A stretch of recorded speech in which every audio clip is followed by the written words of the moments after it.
দর্শক, এই মুহূর্তে সবচেয়ে বড় খবর, ফুটপাত ঘটনায় অগ্নিমিত্রার বিরুদ্ধে কলকাতা হাইকোর্টে গেল প্রাক্তন মুখ্যমন্ত্রী মমতা বন্দ্যোপাধ্যায়। অমৃতা সিনহার ঐতিহাসিক নির্দেশ, বিচারপতির হাতে সপাটে খেলো মমতা। হ্যাঁ দর্শক, এই মুহূর্তে সবচেয়ে বড় খবর এবং পরবর্তী গুরুত্বপূর্ণ খবরগুলো সবার প্রথম পাওয়ার জন্য অবশ্যই চ্যানেলটিকে সাবস্ক্রাইব করে রাখুন এবং যুক্ত থাকুন আমাদের সাথে। কলকাতা হাইকোর্টের এজলাস নম্বর 24 বিচারপতি অমৃতা সিনহার ঘরের পরিবেশ একদম থমথমে। এজলাসে উপস্থিত প্রতিটি মানুষের চোখ আটকে রয়েছে বিচারপতির বেঞ্চের দিকে। ঘড়ির কাঁটায় তখন দুপুর। মামলায় ডাক পড়ে জনস্বার্থ মামলা নম্বর 894/2026। আরজি বনাম রাজ্যের নগর উন্নয়ন মন্ত্রী অগ্নিমিত্রা পাল। মামলাকারীর আসনে দাঁড়িয়ে রয়েছে মমতার সিনিয়র আইনজীবী, আর উল্টো দিকে দাঁড়িয়ে রয়েছে বর্তমান সরকার পক্ষের আইনজীবী। কলকাতা হাইকোর্টের ইতিহাসে এটি একটি নজিরবিহীন মুহূর্ত। প্রাক্তন শাসক দল তৃণমূল কংগ্রেসের আইনজীবী PIL বা জনস্বার্থ মামলা দায়ের করেছেন বর্তমান শাসক দলের নগর উন্নয়ন মন্ত্রী অগ্নিমিত্রা পালের সাম্প্রতিক একটি ভাইরাল ভিডিওকে কেন্দ্র করে। মামলা শুরু হতেই মমতার আইনজীবী টেবিল থেকে ফাইল তুলে অত্যন্ত উত্তেজিত কণ্ঠে নিজের বক্তব্য পেশ করা শুরু করলেন। বলে উঠলেন, মাই লর্ড, রাজ্যের বর্তমান নগর উন্নয়ন মন্ত্রী অগ্নিমিত্রা পাল আইনকে নিজের হাতে তুলে নিচ্ছেন। ফুটপাতে এক নিঃস্ব মহিলা তার 6 মাসের শিশুর জন্য এক গামলা দুধ গরম করছিলেন। সেই সময় মন্ত্রী নিজের দলবল এবং ক্যামেরা নিয়ে সেখানে পৌঁছে যায়। অসহায় মহিলার ওপর চড়াও হয়। শিশুর জন্য তৈরি করা দুধকে তিনি জনসমক্ষে অপমান করেন এবং ফুটপাত থেকে তাদের তাড়িয়ে দেন। এটি চরম অমানবিক এবং সংবিধান প্রদত্ত মৌলিক অধিকারের লঙ্ঘন। আমরা আদালতের কাছে দাবি জানাচ্ছি, মন্ত্রীর এই চরম স্বেচ্ছাচারিতার বিরুদ্ধে অবিলম্বে কড়া আইনি পদক্ষেপ এবং তদন্তের নির্দেশ দেওয়া হোক। মমতার আইনজীবীর এই বক্তব্য শেষ হতেই এজলাসে এক চরম নিস্তব্ধতা নেমে আসে। বিচারপতি অমৃতা সিনহা কয়েক মুহূর্ত চশমাটা টেবিলের উপর রাখলেন। তার চোখে মুখে স্পষ্ট বিরক্তি এবং চরম রাগ। তিনি হাত উঁচিয়ে অত্যন্ত শক্ত এবং নিচু অথচ ধারালো স্বরে মমতার আইনজীবীর উদ্দেশ্যে বলে ওঠেন, আপনি আদালতকে কি মনে করছেন?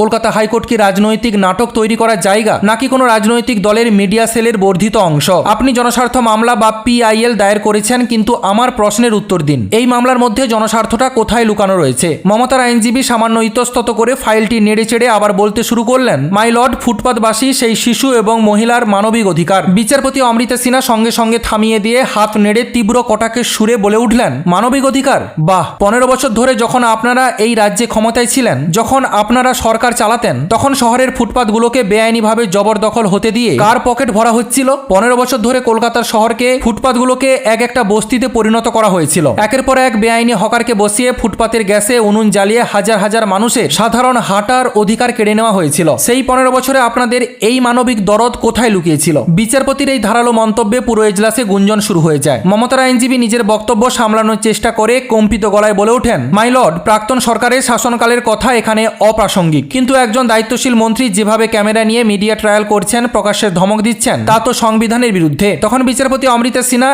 এক চুল ছাড় না দিয়ে আরও কড়া ভাষায় ভৎসনা করতে শুরু করলেন, সংবিধানের দোহাই দেবেন না, যে আইনের কথা বলছেন সেই আইনের চোখ দিয়েই দেখুন। সুপ্রিম কোর্টের সুস্পষ্ট নির্দেশ রয়েছে যে শহরের ফুটপাত পুরোপুরি পথচারীদের নিরাপদে চলাচলের জন্য সংরক্ষিত রাখতে হবে। ফুটপাত কোনো বাসস্থান নয়, ফুটপাত কোনো রান্নাঘর নয়। শহরের মাঝখানে ব্যস্ততম রাস্তায় কেরোসিনের স্টোভ জ্বালিয়ে যদি কোনো দুর্ঘটনা ঘটতো, কোনো অগ্নিকাণ্ড ঘটতো, বা সেই শিশুটির বড় কোনো ক্ষতি হয়ে যেত, তার সেই দায় কে নিত? আপনি নিতেন, নাকি আপনার দল তৃণমূল কংগ্রেস নিত? মমতার আইনজীবী নিঃশব্দে দাঁড়িয়ে থেকে কিছু বলার চেষ্টা করলেন, কিন্তু বিচারপতি অমৃতা সিনহা তার কথার উপর গর্জে উঠলেন। বললেন, শিশুর দুধ দিয়ে রাজনীতি করা বন্ধ করুন। আপনারা একটি প্রশাসনিক পদক্ষেপকে, ফুটপাত মুক্ত করার একটি আইনি অভিযানকে রাজনৈতিক স্বার্থে ব্যবহার করতে কলকাতা হাইকোর্টের কাঁধ ব্যবহার করতে এসেছেন। পূর্ববর্তী সরকার 15 বছর ধরে আইন শৃঙ্খলার 12টা বাজিয়ে শহরের সমস্ত জনস্বার্থকে ধ্বংস করেছে। দিনের পর দিন বেআইনি দখলদারি প্রশ্রয় পেয়েছে রাজনৈতিক ভোট ব্যাংকের জন্য। আর আজকে যখন শহরের সাধারণ পথচারীদের স্বার্থে, নিরাপত্তার স্বার্থে আইন প্রয়োগ করার চেষ্টা হচ্ছে, তখন আপনারা চলে এসেছেন লোক দেখানো জনস্বার্থ মামলা নিয়ে। মামলাকারীর আইনজীবী নীরব হয়ে যান।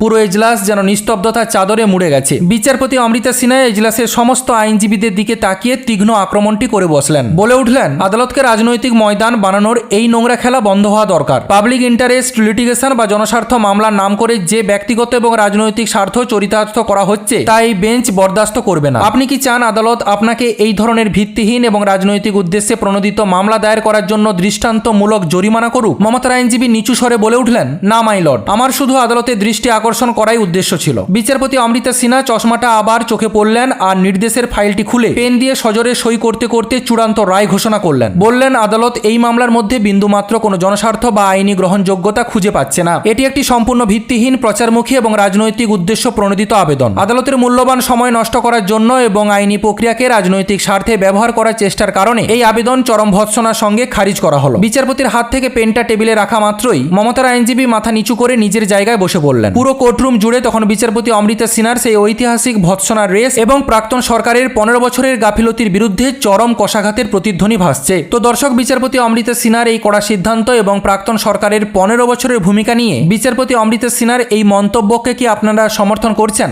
শহরের ফুটপাত দখলমুক্ত রাখতে অগ্নিমিত্রা পালের এই পদক্ষেপকে আপনি সাধারণ পথচারীদের স্বার্থে সঠিক সিদ্ধান্ত বলে মনে করছেন, নাকি এটিকে আরও সংবেদনশীলভাবে সামলানো উচিত ছিল? রাজনৈতিক উদ্দেশ্য প্রণোদিত জনস্বার্থ মামলা দায়ের করার এই প্রবণতা বন্ধ করতে আদালতের কি আরও কড়া পদক্ষেপ নেওয়া উচিত ছিল? এই ব্যাপারে আপনাদের কি মতামত রয়েছে অবশ্যই কমেন্ট সেকশনে কমেন্ট বক্সে জানাবেন। আপাতত এতটাই। পরবর্তী গুরুত্বপূর্ণ খবরগুলো সবার প্রথম পাওয়ার জন্য অবশ্যই চ্যানেলটিকে সাবস্ক্রাইব করে রাখুন এবং যুক্ত থাকুন আমাদের সাথে।